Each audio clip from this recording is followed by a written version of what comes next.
name is Chelsea. Today I'm going to teach you how to make a chicken avocado burger. So first, to start with, I got the recipe initially off of the Laughing Spatula. That is going to be linked on my blog. And then I actually modified the recipe just a little bit. So first you're going to want to get, I did just ground chicken from the grocery store. This is 1 pound. I'm not going to use all of it because I'm just cooking for myself today. You need a ripe avocado. So typically when you go to the grocery store, like pro tip, I would get a black looking avocado, not green. Those are not going to be ready. In the recipe, they want you to use a clove of garlic, but I was thinking about what will I always have at my house that would be easy to use, and minced garlic is always going to be in my fridge, so that was easier. And I modified that using a different recipe. And then panko breadcrumbs, which you can substitute different things for those, but in this case I thought that was just, it's not expensive, and so I decided that was the best way to go. And then you need salt and pepper. So I've already started to kind of get my ingredients ready to go, but this is actually a pretty easy recipe. The idea is that you're simply going to mix everything in a big bowl, and you're going to, if you don't like touching raw meat, you're not going to like it, but you're going to take everything and mash it all together and create like burger patties out of it and then throw it on the grill. Then I'm going to go ahead and chop up my avocado. I'm going to chop up the entire thing. And the recipe calls for you to do it in chunks. Usually cut kind of around, and then that way you kind of break it open and it'll look something like this. And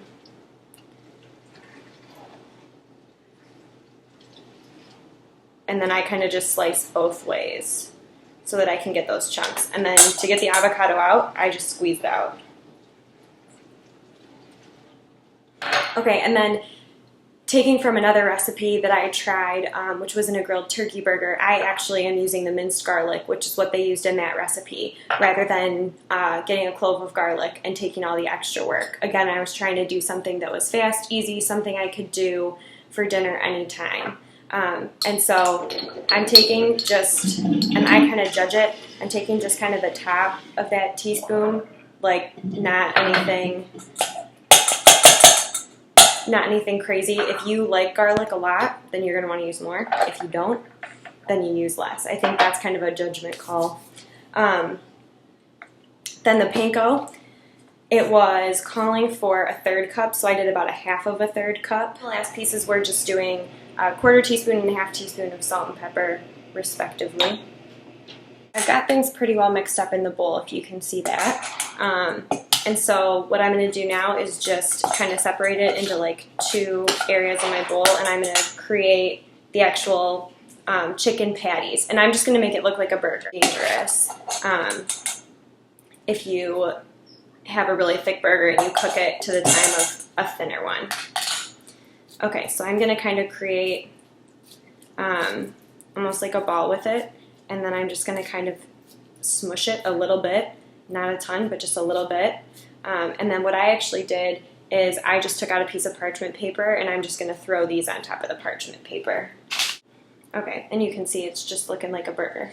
So the first time I tried this, I did not look up the grill time beforehand, and it did not occur to me that on the recipe website for what I was making, there was no grill time listed. And so I put them on, and then I quickly realized I needed to go Google it. I just looked at a couple different things, and I tried to kind of look through and see what the thickness was.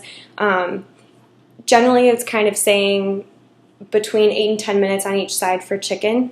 And I think, again, you need to be the judge of how thick is your piece of chicken. So I threw the burgers on the grill about at 350 degrees or so. I left them on for 10 minutes on each side, and when I pulled them off, I could see that green had really taken over from the avocado, which I love. And so I'm excited to eat. I'm about to go grab them, but I just wanted to say thank you for watching my video, and I hope that you enjoy the recipe that's posted on my blog. Also the recipe that I modified a bit for the turkey burger, and go ahead and look through my Networks Learning posts and give me any feedback, comments, suggestions. Let me know how it went if you cook your own grilled turkey or chicken burgers. I'd love to hear the feedback. Thanks.